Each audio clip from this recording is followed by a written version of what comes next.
Everybody knows about exotic weapon catalysts, but what if Bungie made exotic catalysts for armor? Welcome back, Guardians, to another TDT video. I'm your humble host, Musum777. I put out a little poll asking what you guys would like to see for today's video, so thank you so much for voting on that. You guys said you wanted me to discuss if exotic armors themselves had catalysts. Now, this is not a new idea. This is something that's been kicked around in the community for quite a while, so I credit everybody else here for coming up with the idea first. I certainly didn't come up with the idea first, but that's what we're going to talk about here today. When it comes to game balance and keeping players engaged, Bungie likes to use Catalyst as a way of either balancing out a weapon that's kind of meh, helping give it a little bit more spice, or like I mentioned, keep players engaged. It's sort of like a continuing the treadmill of wanting players to play the game a little bit more. We've got a variety of different types of buffs and catalyst types that I've been able to identify. There are 4 main types from what I'm able to see. Number 1, this is just your basic, almost trinket-like kill counter type catalyst. They're generally useless, and aside from the bragging rights of getting a little kill counter and being able to generate orbs of light for a weapon, they don't really do too much. Think like the Skyburner's Oath catalyst as well as the Mida multi-tool catalyst before it finally got changed. The second type of catalyst that we see is this isn't even my final form. This is to take an already pretty good weapon and really hone in on the idea that the weapon is going for. Some excellent examples of this are the Suros Regime, the Fourth Horseman, the No Time to Explain, the Bad Juju, the Lumina. Catalyst in general seem to kind of follow this main path, this main line of thinking. Take something that's good, make it a little bit better. It makes sense. The third type of catalyst, and the catalyst that we are primarily going to be doing here today, is the game changer type catalyst. These are the catalysts that take a low tier exotic and just make it do something completely different or make it way more powerful. Some examples of this are the Rat King, the Trinity Ghoul, and the Dead Man's Tail. And now I know a lot of you love the Dead Man's Tail, but let's be honest, that catalyst makes it nuts. Alright, and the fourth type of catalyst is the general stat increases. This is things like the Jade Rabbit, the Sturm. It doesn't really add any new things that it already doesn't do already, but it just buffs up the stats a little bit.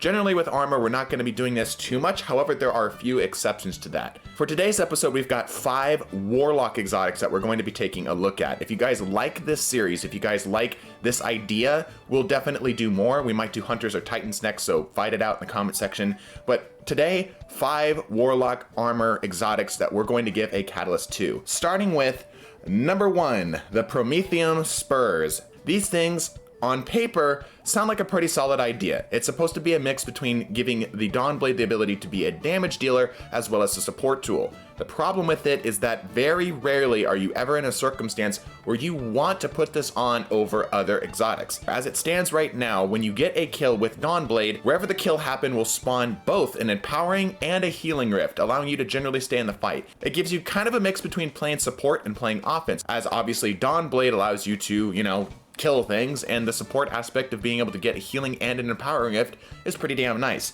The problem with it is that there is never a time where I am willingly putting this on in an activity. Now, I know there's always people in the comments that say, I particularly run this certain type of exotic and I happen to like it a lot, and that's great. The majority of the player base, however, I guarantee you aren't running this. I have never ever been asked in the times that I've done PvE or PvP to run the Promethium Spurs, and I think that needs to change. So, the type of change that we're going to give it is the type 3 change, which is rifts ignite targets causing damage over time. Think of this as just a general burn stacking that it does, similar to how if you were to get tagged with, say, an incendiary grenade, or if you were to get the initial blast from the solar flare grenade and you would kind of burn a little bit after, that's the type of damage it would do. So if you run into a rift while it's active, it doesn't matter what type of rift, whether you spawned it from the super or you just placed it on the ground, it will cause that damage over time. It's not a lot, but it will deter people from pushing into a lane a little bit, as well as being able to chunk on some damage to adds that are swarming around you.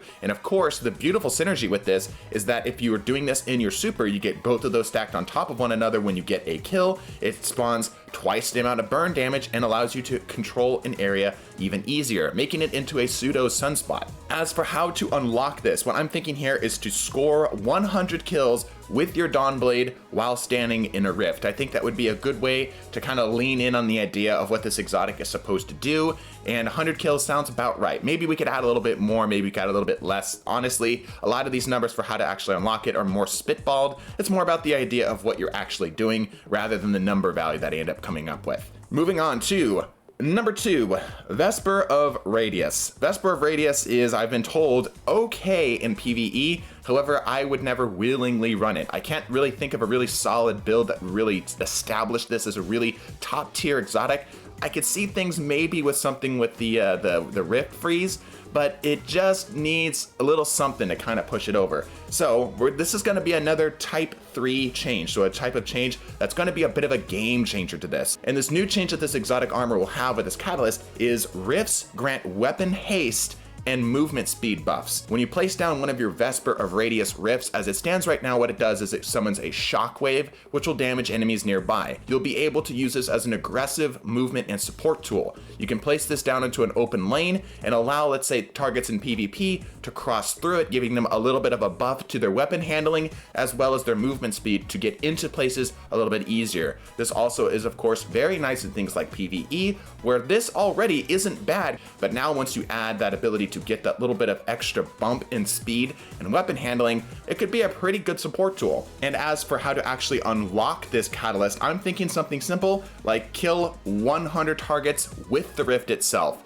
I think that'd be a little bit harder than actually getting the Dawnblade kills, so maybe we could adjust that number a little bit. But I think because the Vesper Radius has such a unique effect, I think this would be really cool in order to make the exotic catalyst like unlockable. If you are interested in getting your hands on some exclusive content, if you want to see some stuff like what we discussed here, discussing how you can be a better teammate, please consider supporting us on Patreon. We've got a link in the description down below. It really does help me out a lot. It puts bread on my table and helps make this YouTube thing a little bit more of a steady source of income. And we're moving on to number 3. We've got the Wings of Sacred Dawn. Now, when this originally came out, Top Tree Dawnblade didn't exist. Like the way that we know Top Tree Dawnblade now, with its aerial mobility and the Icarus Dash, didn't exist. So this was an okay option. It recently received a bit of buff, so it allows you to actually get some damage resistance while you're in the air. And by the way, I figured I should talk about this. What the exotic actually does, when you have Dawnblade actually equipped, it allows you to ADS in the air, holding you in place, and it reduces flinch,